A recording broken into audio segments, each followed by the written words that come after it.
یہ ہماری ماہانہ پروگرام کی مجلس ہے جس میں مختلف عنوانات سے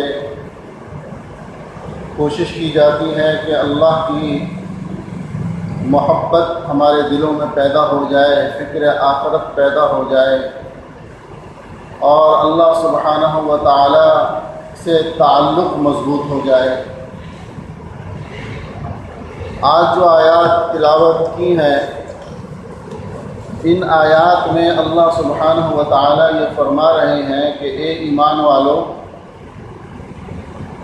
اللہ کو خوب یاد کرو۔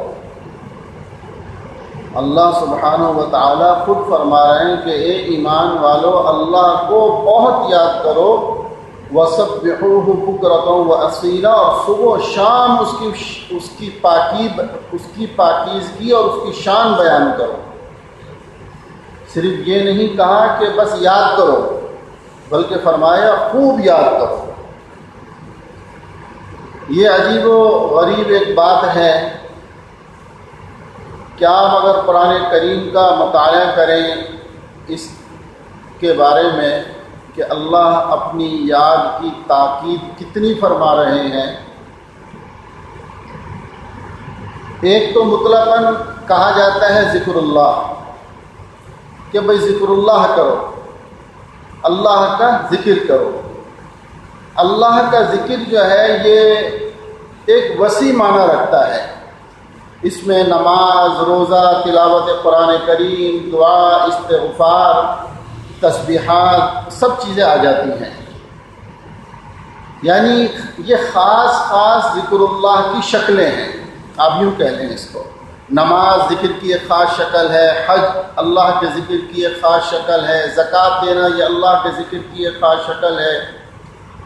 اسی طریقے سے تیسرا کلمہ پڑھ لینا، چوتھا کلمہ پڑھنا، اول کلمے کی جو ہے وہ تسبیحات کرنا، استغفار کرنا، اللہ سے دعا کرنا، یہ بھی خاص شکلیں ہیں۔ لیکن اصطلاح کے اندر جو ذکر کہا جاتا ہے، یعنی عام عرف عام میں جو ذکر اللہ کہا جاتا ہے، اس کا مطلب اللہ کی تسبیح اور تقدیس بیان کرنا، اللہ کی شان بیان کرنا، اللہ کی پاکیزگی بیان کرنا، اللہ سبحانہ و تعالی کی تحمید بیان کرنا، یعنی سبحان اللہ وبحمدہ، سبحان اللہ العظیم، سبحان اللہ والحمد للہ ولا الہ الا اللہ واللہ اکبر ولا حول ولا قوۃ الا باللہ، اللہ اللہ کرنا، لا الہ الا اللہ، یہ سارا ذکر اللہ میں شمار ہے جو عرف عام میں کہا جاتا ہے۔ لیکن بہرحال ایک وسیع معنی رکھتا ہے اللہ کا ذکر، یعنی تمام عبادات کے باوجود آپ نماز پڑھ رہے ہیں، لیکن اللہ کا حکم یہ ہے کہ نماز کے ساتھ مجھے خوب یاد کرو۔ آپ نے حج ادا کیا، حج کے مناسک ادا کیے، اس کے بعد بھی آتا ہے کہ خوب اللہ کا ذکر کرو۔ ارے بھائی وہ بھی تو اللہ کا ذکر ہے، لیکن اللہ سبحانہ و تعالی یہ چاہتے ہیں کہ میرا بندہ ہر وقت اس کی زبان اور اس کے دل اور اس کے دماغ میں رچا اور بسا رہوں۔ جب یہ نیت باندھ کر کھڑا ہوتا ہے تو بھی نظر آئے کہ یہ میرا بندہ ہے، میری عبادت کر رہا ہے۔ لیکن اگر یہ بازار کے اندر ہے تو ضرورت کے لیے اگرچہ یہ بازار گیا ہے، خرید و فروخت کر رہا ہے، لیکن اس کے دل میں، اس کے دماغ میں، اس کی زبان پر میرا ذکر جاری رہنا چاہیے۔ اور اسی لیے بازار میں جو دعا تلقین کی گئی ہے، اللہ اکبر، آپ اندازہ فرمائیں کہ حدیث میں آتا ہے کہ جب کوئی بازار جاتا ہے اور وہاں لا الہ الا اللہ وحدہ لا شریک لہ لہ الملک ولہ الحمد یحیی ویمیت وہو علی کل شیء قدیر، یا کچھ الفاظ آگے اور پیچھے کچھ اور زیادہ اور کم آتے ہیں، اگر وہ پڑھ لیتا ہے، ایک مرتبہ پڑھنے پر 1,00,000 نیکیوں کا ثواب ملتا ہے۔ میں اس پر سوچتا رہا کہ دیگر اوقات میں پڑھنے پر وہ اجر و ثواب نہیں جو بازار میں جا کر اس دعا کے پڑھنے پر 1,00,000 کا ثواب ہے۔ وجہ یہ ہے کہ وہاں رنگینیاں ایسی ہوتی ہیں کہ عام طور پر اچھے سے اچھا دیندار آدمی بھی بازار جانے کے بعد نیک اعمال بھول جاتا ہے. کوئی خریداری کے اندر مصروف ہو کر، کوئی جو ہے وہ صرف لہو و لعب کے اندر مصروف ہو کر، حتیٰ کہ نمازوں کا بھی دھیان نہیں رہتا. بعض اوقات انسان ایسا مصروف ہوتا ہے کہ نماز کا بھی دھیان نہیں رہتا، جبکہ وہ 5 وقت نماز پڑھنے والا ہوگا. تو گویا کہ بازار ایسی جگہ ہے جہاں انسان جا کر اپنے آپ کو بھول جاتا ہے اور اتنا محو ہو جاتا ہے کہ اس کو دنیا اور ما فیہا کی خبر نہیں ہوتی. تو اس پر اللہ سبحانہ و تعالی نے اس کو لالچ دیا کہ دیکھ تو میرا بندہ ہے، تو میرا بندہ ہے، وہاں جا کر اگر مجھے یاد رکھے گا تو 1 مرتبہ پڑھنے پر تجھے 1 لاکھ کا ثواب دوں گا. اب وہ خوش نصیب ہیں وہ لوگ جو بازار میں جا کر اللہ کو نہ بھولیں. تو خلاصہ کلام یہ ہے کہ ذکر اللہ کی تاکید جگہ جگہ اللہ نے فرمائی. جیسے یہ آیت میں نے تلاوت کی، یا ایھا الذین آمنوا اذکروا اللہ ذکرا کثیرا وسبحوہ بکرۃ واصیلا، کہ صبح و شام اللہ کی تحمید خوب بیان کرو. پھر فرمایا دوسری جگہ وَاذْكُرْ رَبَّكَ فِي نَفْسِكَ تَضَرُّعًا وَخِيفًا، کہ اپنے جی کے اندر یعنی اپنے دل میں اللہ کو گڑ گڑا کر یاد کرو اور خوف کی کیفیت کے ساتھ اپنے رب کو یاد کرو. یعنی دل کے اندر یہ رہے کہ میرا رب وہ ذات ہے جو میرے گناہوں پر پکڑ کر سکتا ہے، میرے دل کی خیانتوں کو وہ جانتا ہے، میری آنکھوں کی خیانت کو وہ جانتا ہے. میں دنیا سے سب کچھ چھپا لوں گا، ماں باپ سے بھی چھپا لوں گا، بہن بھائیوں سے بھی چھپا لوں گا، حتیٰ کہ زندگی کی ہم سفر بیوی سے بھی سب کچھ چھپا لوں گا، لیکن ایک وہ ذات ایسی ہے جس سے میں کچھ بھی نہیں چھپا سکتا. تو فرمایا کہ اس سے ڈر کر گڑ گڑا کر اللہ سے مانگو اور اللہ کا ذکر کرو. کہیں یوں ارشاد فرمایا وَلَا تَكُونُوا كَالَّذِينَ نَسُوا اللَّهَ فَأَنسَاهُمْ أَنفُسَهُمْ، دیکھو تم ایسے نہ ہو جانا جنہوں نے اللہ کو بھلا دیا تھا. تم ایسے نہ ہو جانا جنہوں نے اللہ کو بھلا دیا تو اللہ نے ان کو اپنا آپ بھلا دیا. یعنی جب انہوں نے اللہ کو بھلا دیا تو اللہ سبحانہ و تعالی نے ان کو ان کے نفس کو بھلا دیا. اب وہ بیچارے سرکردہ ہیں، پریشان ہیں، کوئی حال نہیں ہے، اللہ کی مدد ہے نہیں ان کے ساتھ، دنیا میں مارے مارے پھر رہے ہیں کہ یہ کر لیں وہ کر لیں، جس کام میں ہاتھ ڈالتے ہیں خراب ہوتا ہے، جس کام کی طرف جاتے ہیں برباد ہو جاتا ہے، جس طرف جاتے ہیں کہیں چین و سکون نہیں مل رہا. کیوں نہیں مل رہا؟ انہوں نے اللہ کو بھلا دیا، اللہ نے ان کو بھلا دیا. اب کر لو تم کیا کر سکتے ہو. تو ذکر اللہ کی تاکید اتنی زیادہ کہ کہیں فرمایا اب جمعے کی نماز ہے، آدمی جمعے کی نماز پڑھتا ہے، اس کے بعد کیا فرمایا جمعے کی نماز سراسر سارا ذکر ہی ذکر ہے. نماز سے پہلے بھی جو ہے وہ دینی باتیں ہو رہی ہیں، اس کے بعد جمعے کا خطبہ ہو رہا ہے، جمعے کی نماز ہو رہی ہے.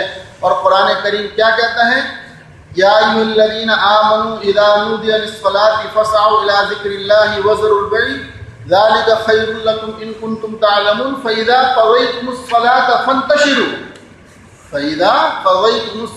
فانتشروا فی الارض وابتغوا من فضل اللہ واذکروا اللہ کثیرا لعلکم تفلحون. کہ جب تم نماز سے فارغ ہو جاؤ، جمعے کی نماز سے جب فارغ ہو جاؤ تو اب تم کو اجازت ہے کہ تم مسجد سے نکل کر اپنے کام کاج میں لگ جاؤ، چلو پھرو اور اللہ کا فضل تلاش کرو. اور اس حالت میں بھی وَاذْكُرُوا اللَّهَ كَثِيرًا، خوب اللہ کا ذکر کرو.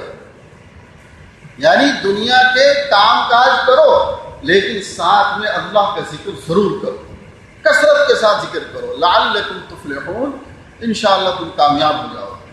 لعلکم تفلحون، کہ تم فلاح کی امید کر سکتے ہو، پھر کامیاب ہو جاؤ گے. ہمارے عالم دوست فرمانے لگے کہ اللہ سبحانہ و تعالی نے جمعے کے دن جمعے کی نماز کے بعد کی تجارت میں بڑی برکت رکھی ہے، بڑی برکت رکھی ہے. آج کل تو ہم الٹے ہی چل رہے ہیں سب جگہ کہ جمعے سے پہلے کاروبار کریں گے، جمعے کے بعد بند کر دیں گے. ارے بھائی قرآن کریم اللہ سبحانہ و تعالیٰ قرآن کریم میں فرما رہے ہیں کہ جب تم نماز سے فارغ ہو جاؤ تو وابتغوا من فضل اللہ فانتشروا فی الارض، کہ زمین میں پھیل جاؤ، یعنی اپنے کام کاج میں لگ جاؤ. وابتغوا من فضل اللہ، اللہ کے فضل کو تلاش کرو. واذکروا اللہ کثیرا، اور خوب کثرت کے ساتھ اللہ کا ذکر کرو. لعلکم تفلحون، تم فلاح پا جاؤ گے. اللہ پاک تو یہ فرما رہے ہیں کہ نماز کے بعد تم کام کاج میں لگو. تو جب اللہ یہ فرما رہے ہیں کہ تم کام کاج میں لگ جاؤ تو کیا اس میں اللہ برکت نہیں ڈالیں گے؟ تو فرمانے لگے وہ دوست، کہنے لگے ان کی کچھ تجارت وغیرہ بھی ہے، کہنے لگے الحمدللہ جتنا فائدہ جمعے کی نماز کے بعد سے شام تک کی تجارت میں ہوتا ہے اتنا فائدہ کسی اور وقت میں نہیں ہوتا. اور میرا خیال ہے جو تجارت کرنے والے لوگ ہیں جو اس گر کو سمجھتے ہیں وہ خوب اس سے واقف ہے ماشاءاللہ. لیکن چونکہ وہ کہتے ہیں ہمارا بابا آدم ہی نرالا ہے، ہر کام کے اندر الٹا سلسلہ چل رہا ہے ہمارے ہاں. تو بہرحال دوسری جگہ فرمایا، یعنی اصل بات میں یہ عرض کر رہا ہوں کہ اللہ کا ذکر ہر وقت زبان اللہ کے ذکر سے تر رہے، رب اللسان انسان رہے. اللہ اکبر. حج کے مناسک کے بارے میں آتا ہے کہ جب تم فَإِذَا قَضَيْتُم مَنَاسِكَكُم، کہ جب تم حج کے مناسک سے یعنی حج کے ارکان سے فارغ ہو جاؤ، فَاذْكُرُوا اللَّهَ كَذِكْرِكُمْ آبَاءَكُمْ أَوْ أَشَدَّ ذِكْرًا، کہ جب تم حج کے ارکان سے فارغ ہو جاؤ تو اب تم اللہ کا ذکر کرو جس طرح تم تفاخر کے طور پہ اپنے باپ داداؤں کا ذکر کرتے تھے، بلکہ اس سے بھی زیادہ اللہ کا ذکر کرو. یعنی جاہلیت کے اندر یہ رواج تھا کہ عرب جب اکٹھے ہوتے، اور اس کے بعد بھی رہا ہوگا چونکہ جاہلیت کے دور میں بھی سال میں ایک دفعہ یہ جمع ہوتے تھے، اپنے طور پہ جو بھی اس وقت سلسلہ حج کا ہوتا ہوگا وہ کرتے تھے، اور اس کے حج کے بعد پھر اپنے اپنے باپ داداؤں کا ذکر بڑے فخر کے طور پہ بڑا چڑھا کر بیان کیا جاتا تھا کہ میں فلاں کی نسل سے ہوں، میں فلاں قبیلے سے ہوں، میرے باپ ایسے تھے، میرے دادا ایسے تھے، میرے پردادا ایسے تھے. خوب بیان ہوتا تھا، اور بڑھ چڑھ کر چونکہ عرب تھے، فصیح تھے، زبان بھی خوب ماشاءاللہ اللہ نے ان کو فصاحت و بلاغت دی ہے، تو بڑا چڑھا کر بیانات ہوتے تھے. تو اللہ سبحانہ و تعالیٰ فرماتے ہیں کہ جس طرح تم اپنے باپ داداؤں کا ذکر کرتے تھے اس سے زیادہ کثرت کے ساتھ اللہ کا ذکر کرو حج کے ارکان سے فارغ ہونے کے بعد. میرے دوستو اندازہ کرو کہ یہ جو ذکر جو بعض لوگوں کے ہاتھ ہر وقت ہاتھ میں تسبیح ہوتی ہے نا، بڑی مبارک چیز ہے، بڑی مبارک چیز ہے. اب تو لعنت اللہ پاک نے ایسی یعنی چیزوں پر لعنت ہے کہ جو چیزیں انسان کو اللہ کے ذکر سے غافل کر دیتی ہیں. آج کیا وہ ایک گٹکا چلا ہوا ہے، مین پوڑی کہتے ہیں، کوئی نام لیتا ہے کوئی کچھ نام لیتا ہے. ہمارے نوجوان بچے برباد ہو رہے ہیں اس کے اندر کہ منہ بھرا ہوا ہے اللہ کے ذکر سے غافل ہے. ظاہری بات ہے جب منہ بھرا ہوا ہوگا اللہ کا ذکر کیسے کریں گے؟ ہر وقت جو ہے وہ منہ کے اندر وہ موجود ہے، ایک طرف جو ہے وہ کلہ کھلا ہوا ہے، کیا ہے جی گٹکا کھا رہے ہیں، فلاں چیز کھا رہے ہیں. میرے دوستو جو وہ چیز، ہر وہ چیز جو اللہ کے ذکر سے انسان کو غافل کر دے اس سے بری کوئی چیز نہیں. یاد رکھو اس سے بری یعنی دوسرے سارے نقصانات ایک طرف، لیکن یہ نقصان ایک طرف ہے کہ انسان کی زبان جب مصروف ہوتی ہے، جب منہ کے اندر پان گٹکا وغیرہ وغیرہ کوئی ایسی چیزیں ہوتی ہیں اور جو مستقل عادی ہو جاتے ہیں تو کیا ہوتا ہے کہ اللہ کے ذکر سے غافل ہو جاتے ہیں.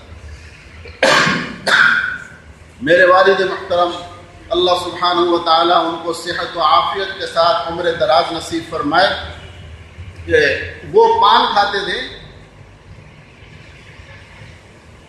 اور پان بھی یعنی بلا مبالغہ ایک دن میں 50-60 پان تمباکو والے کوئی معنی نہیں رکھتے تھے ان کے لیے. ادھر کھایا ادھر نکالا، ادھر کھایا ادھر نکالا. اب آپ کہیں گے کہ جی جو اتنا عادی ہو جائے تو وہ کیسے چھوڑ سکتا ہے؟ لیکن میرے دوستو جب انسان کسی چیز پر آ جائے تو اللہ بھی اس کی مدد فرماتے ہیں. غالباً 5 سال پہلے کی بات ہے یا 6-7 سال پہلے کی بات، حج پر جب تشریف لے گئے تو ہم وقتاً فوقتاً کہتے رہتے تھے ہم بابو کہتے ہیں اپنے والد کو، تو بابو یہ نقصان دہ چیز ہے، خاص طور سے ہماری والدہ کہ بھائی اس کو چھوڑ دے، یہ ایسا ہے ایسا ہے۔ بہرحال وہ حج پر جب تشریف لے گئے تو یہاں سے نیت کر کے گئے کہ میں آئندہ پان نہیں کھاؤں گا۔ اچھا، میں اس سلسلے میں تھوڑی سی رعایت اور گنجائش وہ کرتا تھا، میں کہتا تھا آپ ایک دم نہ چھوڑیں، پہلے اس کو کم کریں، اس کے بعد جب ذرا تھوڑی سی عادت ہو جائے تو پھر آہستہ آہستہ اس کو چھوڑ دیجیے گا۔ کیونکہ مجھے معلوم تھا ماشاءاللہ 55 60 65 سال کی عمر، اور میرا خیال ہے کہ 18 سال کی عمر سے وہ پان کھا رہے تھے۔ اب جو چیز بچپن سے یا نو عمری کے ساتھ لگی ہوئی ہو اور وہ 55 اور 60 میں چھوڑنا کتنا مشکل کام ہے، آپ خود سوچیں ذرا۔ تو میں اس لیے گنجائش میں عمل کرواتا تھا کہ اس کو کم کر لیں۔ کہتے تھے بیٹا چھوڑوں گا تو ایک دم چھوڑوں گا، یہ کم مجھ سے نہیں ہوتا۔ بہرحال وہ حج پہ ساتھ گئے، الحمدللہ میں بھی اس میں ساتھ تھا۔ تو اب نیت کر کے گئے کہ مجھے نہیں کھانا۔ اب وہاں میں دیکھ رہا ہوں ماشاءاللہ حج یا عمرہ جو بھی اس کی اپنی جو ہے وہ مشقت ہوتی ہے، مجاہدہ ہوتا ہے، ریاضت ہوتی ہے، اور ادھر والد صاحب یہ کہیں کہ میں پان نہیں کھاؤں گا۔ اب طبیعت ان کی بڑی کمزور ہو رہی، مجھے خود ترس آ رہا، اور میں کہہ رہا کہ آپ کچھ لے لیں، بعد میں پھر چھوڑ دیجیے گا۔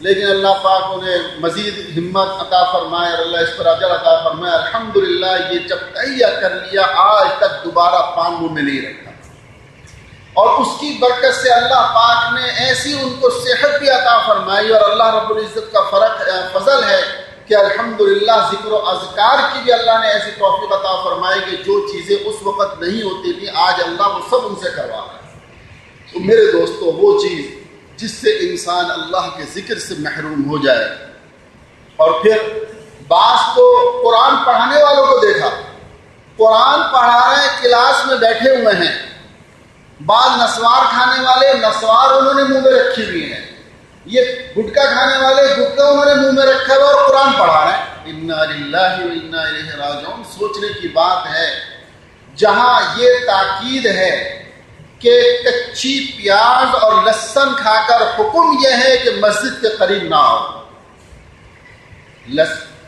حکم یہ ہے کہ کچی پیاز اور لہسن کھا کر مسجد کے قریب نہ آؤ۔ کیوں ہے؟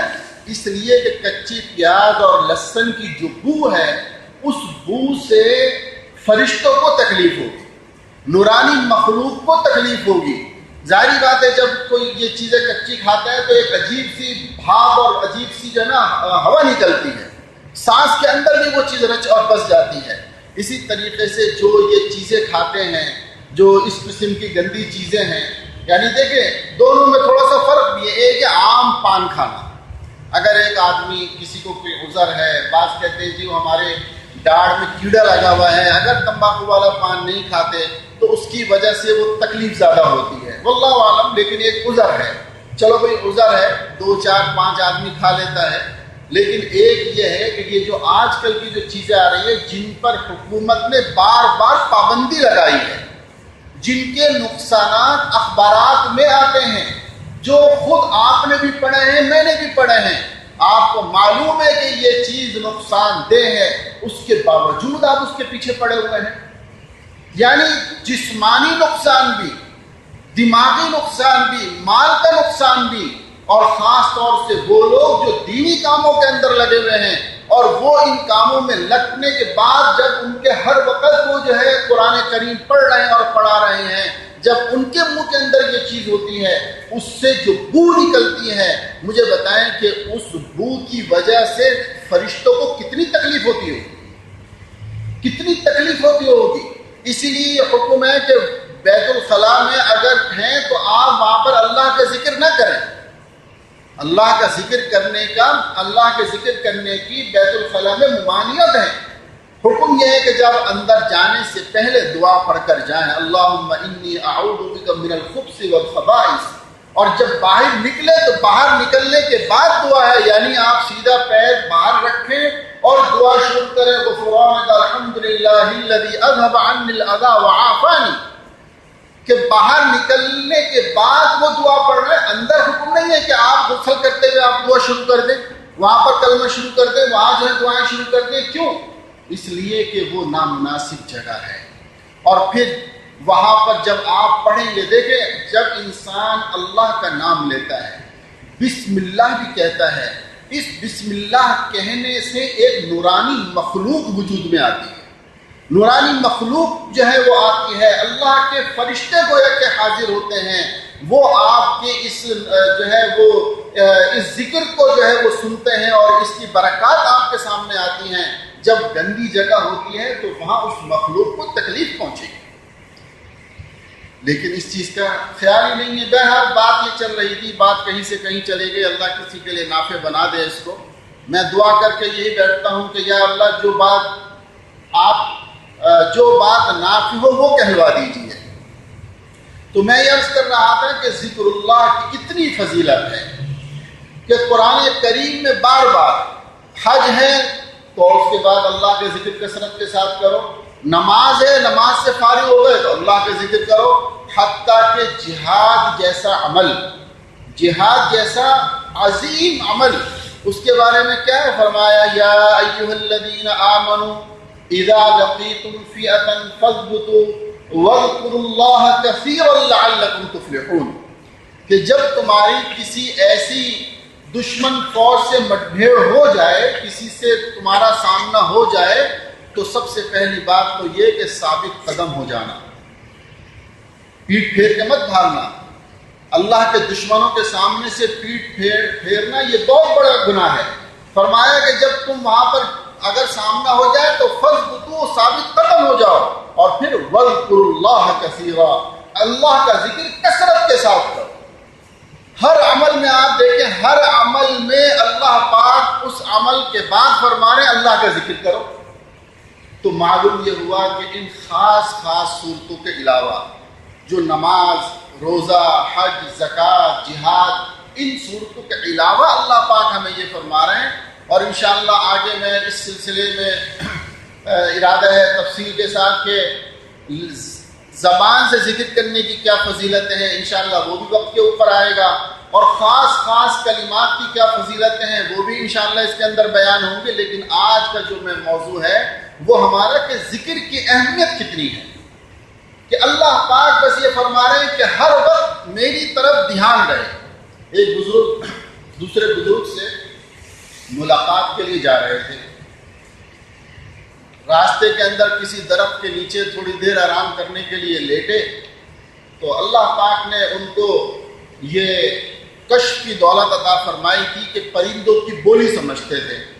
تو ایک چڑیا دوسری چڑیا سے کہنے لگی کہ ارے یہ فلاں جگہ جا رہے ہیں اور ان کا تو انتقال ہو گیا۔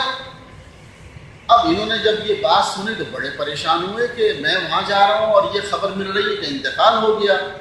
پھر سوچا کہ چلو آدھا راستہ تو آگے ہے، اگر انتقال ہو بھی گیا ہے تو تعزیت کر لوں گا جا کر، یہ سوچ کر چلے گئے۔ جب آج مقام پر پہنچے تو دیکھا کہ ماشاءاللہ وہ حیات ہیں اور بیٹھے ہوئے ہیں۔ کہنے لگے اپنے ان سے جو بھی ان کا نام تھا کہ بھائی عجیب وقت آ گیا ہے کہ اب تو پرندے بھی جھوٹ بولنے لگے ہیں، اب تو پرندے بھی جھوٹ بولنے لگے ہیں۔ تو جن کے پاس گئے تھے وہ بھی اللہ والے تھے، فرمانے لگے کیا مطلب کیا ہے، کیا ہوا؟ انہوں نے بتایا کہ میں آرام کرنے کے لیے لیٹا، تھوڑی دیر سستا رہا تھا تو چڑیوں نے ایک دوسرے سے یہ کہا کہ جی ان کا انتقال ہو گیا۔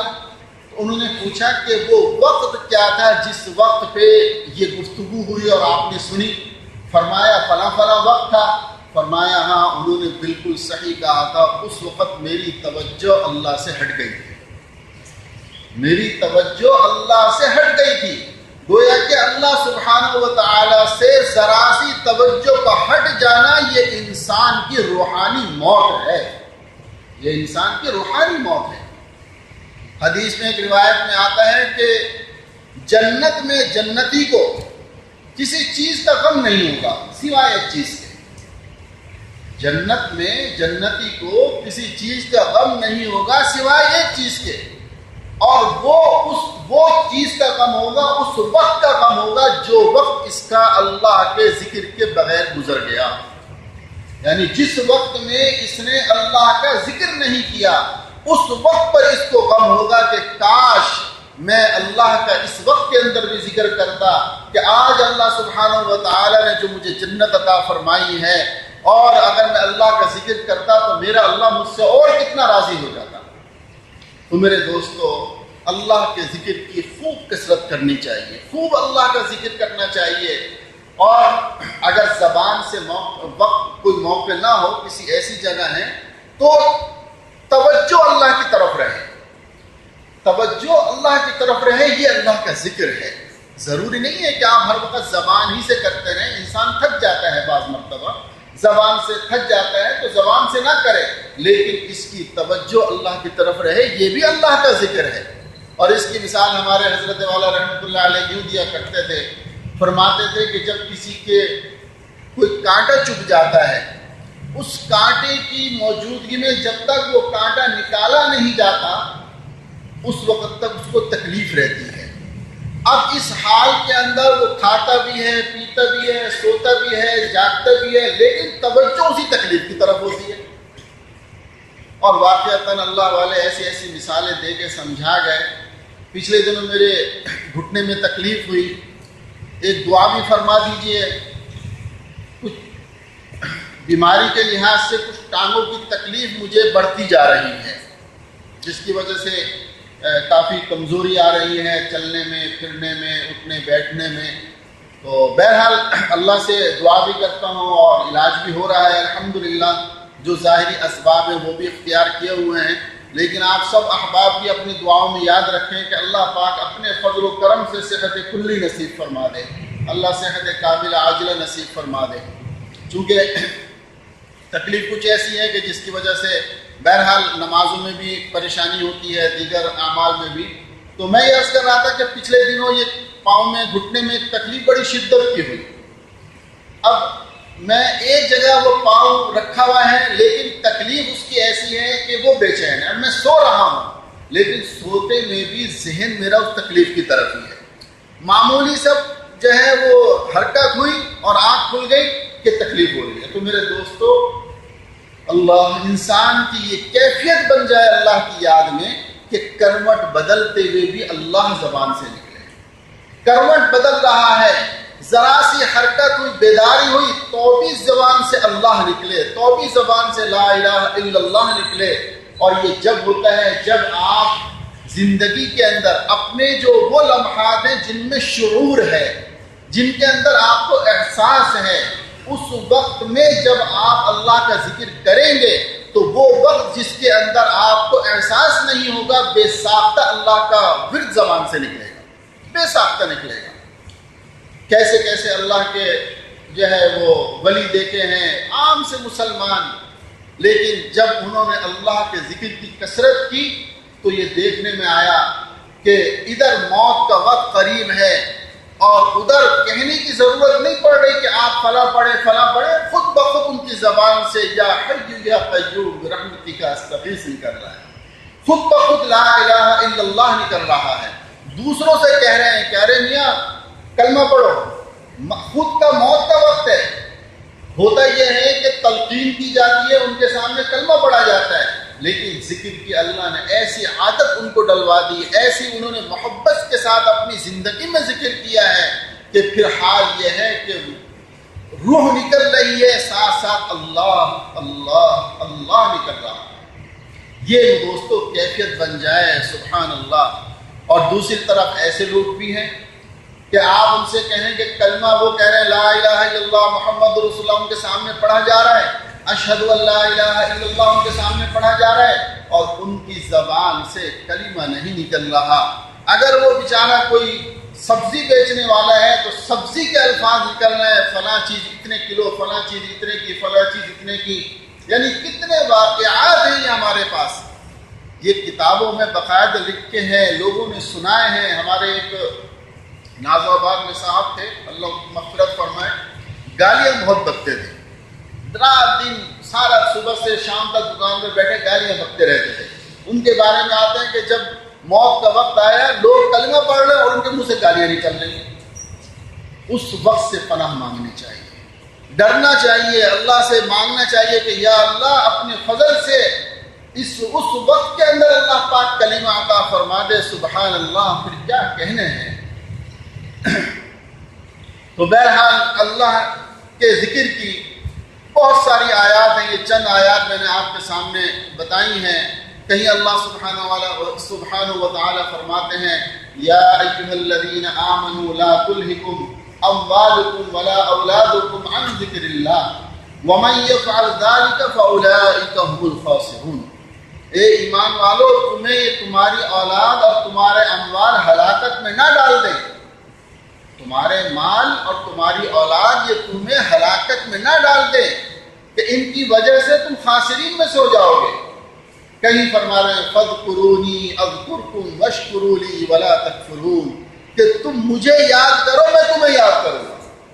یعنی ایسے نسخے اس رب نے ہمیں دے دیے ہیں کہ اللہ کی قسم اگر ہم ان نسخوں پر، قرآن کریم کے نسخوں پر عمل کرنے والے بن جائیں، نہ کسی تعویذ کی ضرورت، نہ کسی دم درود کی ضرورت، نہ کسی وظیفے کی ضرورت۔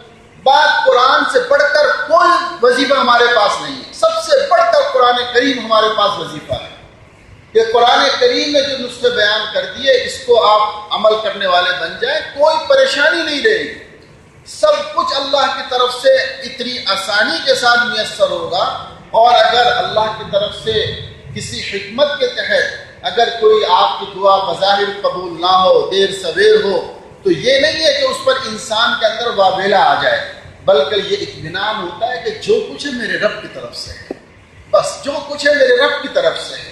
جب یہ دل کے اندر آ جاتا ہے کہ جو کچھ ہے میرے رب کی طرف سے ہے، انسان کو بڑی ڈھارس ہو جاتی ہے، بڑا حوصلہ ہو جاتا ہے کہ میرا رب ہے جو کرنے والا ہے، اور اس سے زیادہ نہ کوئی حکیم ہے، نہ کوئی حکمت والا ہے، نہ کوئی قادر ہے اس سے زیادہ، نہ کوئی اس سے بڑا رازق ہے، نہ کوئی اس سے بڑا حاکم ہے۔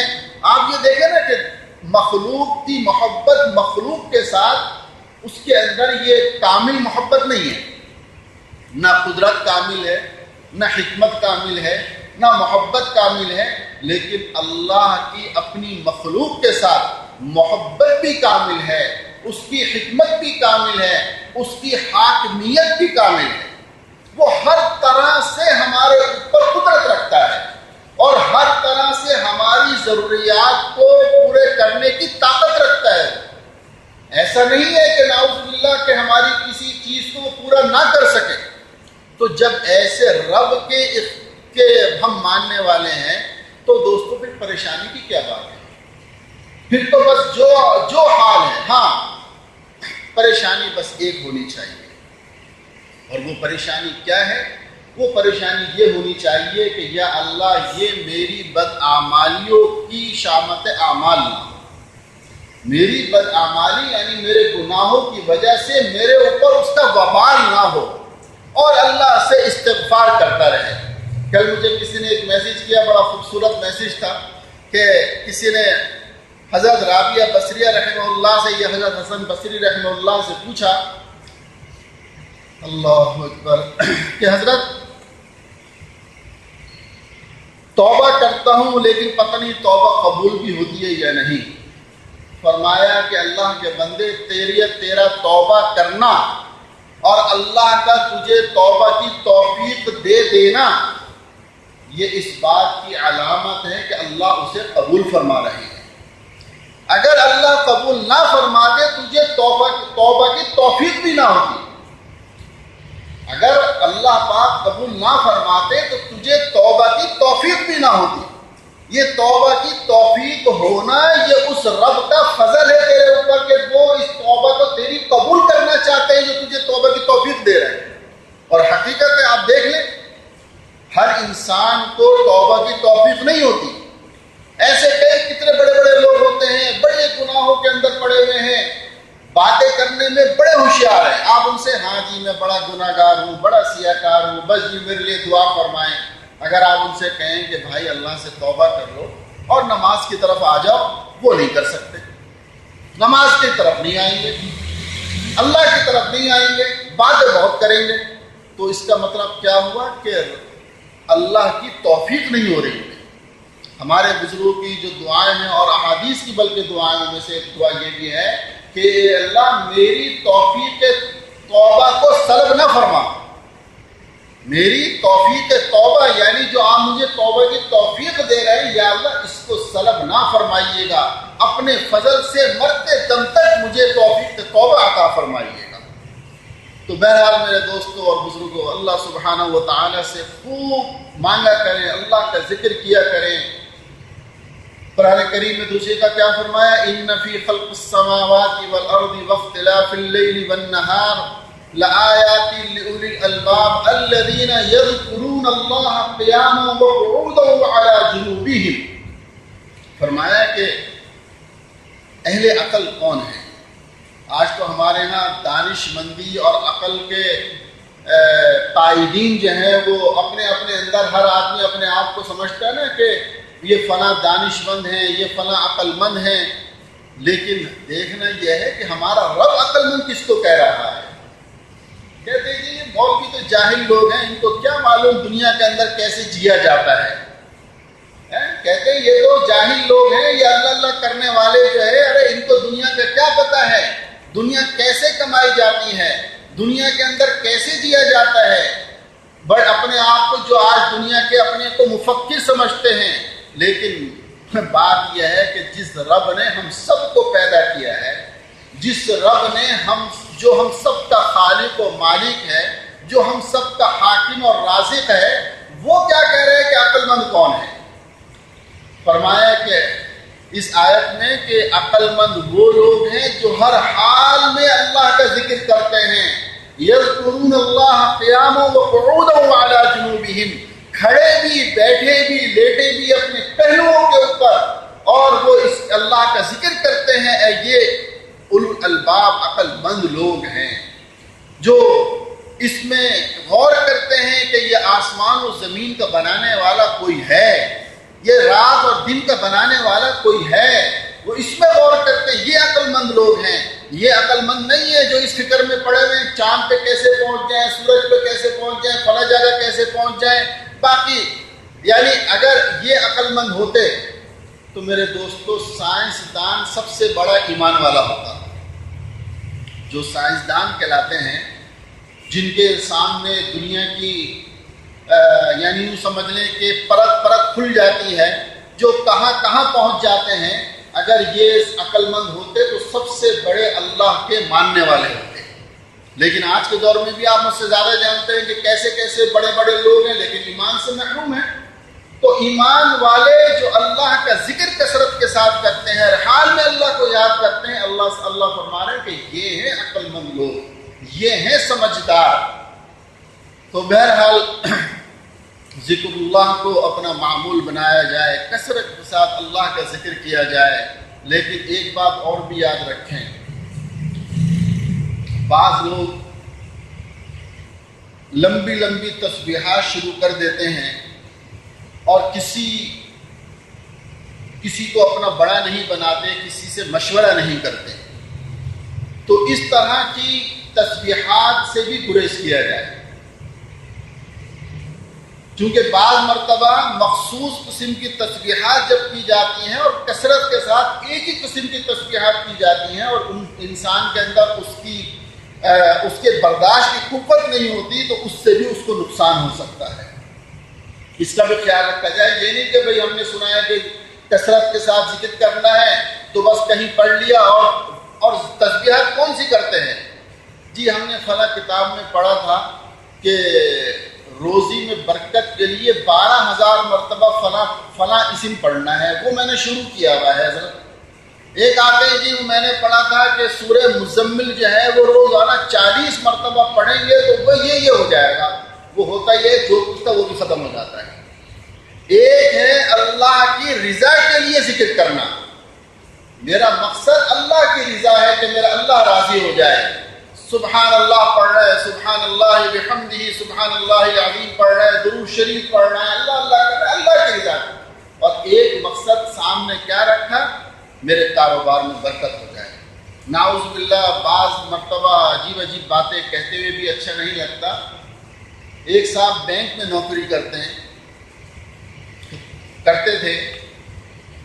اب وہ آئے کہ جی میں اپنی ترقی کے لیے فلاں عمل اتنا اتنا کر رہا ہوں، آپ بھی دعا فرما دیں۔ تو بھائی میں تو ذرا منہ پھٹ سا آدمی ہوں، میں نے کہا بھائی دیکھیں معذرت کے ساتھ اس کام کے لیے میں دعا نہیں کروں گا۔ وہ ذرا چونکے تھوڑے سے۔ میں نے کہا بھی دیکھو علماء یہ فرماتے ہیں کہ یہ جو سودی بینکاری ہے یہ جائز نہیں ہے، اللہ سے اعلان جنگ ہے، یہ تو قرآن کریم واضح طور پر کہہ رہا ہے۔ تو آپ اپنے حالات کسی مفتی کو بتا کر اس سے مشورہ کر لیں۔ میں مفتی کی طرف بھیجتا ہوں، چونکہ میں خود مفتی نہیں ہوں، تو میں نے کہا مفتی کو بتا کر مشورہ کر لیں کہ آپ کے لیے یہ کام ٹھیک ہے یا نہیں، لیکن جب تک مفتی صاحب یہ نہ بتائیں کہ آپ یہ کام حلال ہے اس وقت تک میں دعا نہیں کروں گا۔ کیوں میں کیوں دعا کروں بھائی؟ ایک غلط کام ہو رہا ہے اس کے لیے میں دعا کروں؟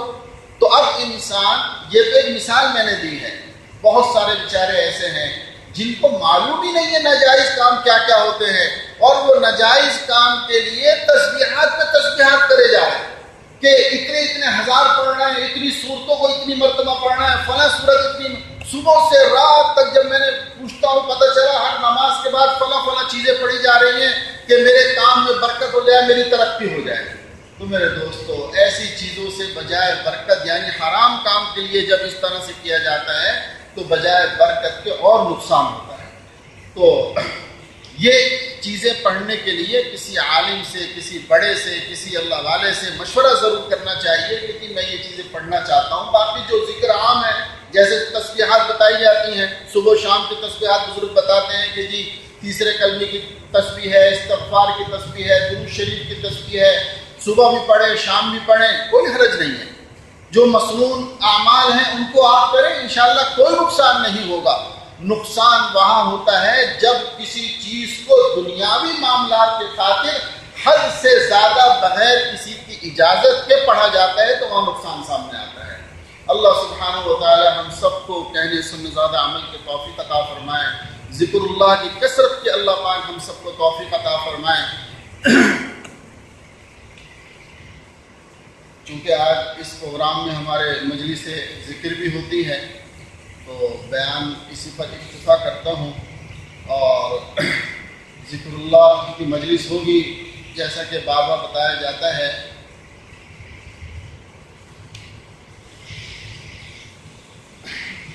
ایک بھائی نے کہا ہے ارسلان مدینہ اور بھائی شفیق بیمار ہیں، دعا فرمائیں ان کے لیے، اللہ پاک کے لیے مکمل صحت کامل عاجلہ نصیب فرمائے۔ میرے دوستو یہ جو مجلس ذکر یہاں کرائی جاتی ہے یہ ایک یاد دہانی ہوتی ہے۔ مہینے میں ایک دفعہ یہ پروگرام اس لیے رکھا جاتا ہے کہ ہمیں یاد رہے کہ بھی ہمیں اللہ کا ذکر کرنا ہے، اور اس کی تھوڑی سی ایک صورت بتا دی جاتی ہے کہ بھئی اس طریقے سے اس کو کیا جائے، لیکن یہ کوئی چیز فرض واجب کے درجے میں نہیں ہے۔ مقصود یہ ہوتا ہے کہ مہینہ ہو گیا اور آج کل جو حالات ہیں ان حالات کے مطابق عام طور پر ذکر اللہ سے غفلت رہتی ہے۔ کیا خیال ہے کہ نماز پڑھ لیتے ہیں،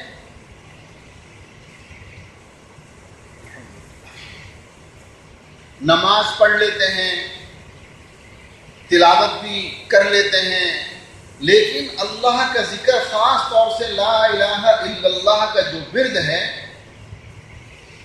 اس سے غفلت ہو جاتی ہے۔ ہمارے جو جن کا ساتھیوں کا اصلاحی تعلق ہوتا ہے، جو مریدین کہا جاتا ہے، یہی چیز ان کے ہاں بھی نظر آتی ہے کہ سارے عمل کر لیں گے لیکن اللہ کا ذکر نہیں ہوتا۔ حضرت ابن قیم رحمہ اللہ نے بڑی عجیب بات لکھی ہے، فرمایا جس طرح تانبے کا برتن ہوتا ہے، تانبے کے برتن کو ایک یہ ہے کہ جونے کے ساتھ اس کو مانجا جائے تو کتنا وہ صاف شفاف ہو جائے گا، اور دوسرا یہ ہے کہ اس کو صابن کے ساتھ دھو لیا جائے تو وہ نکھار اس کے اندر نہیں آتا۔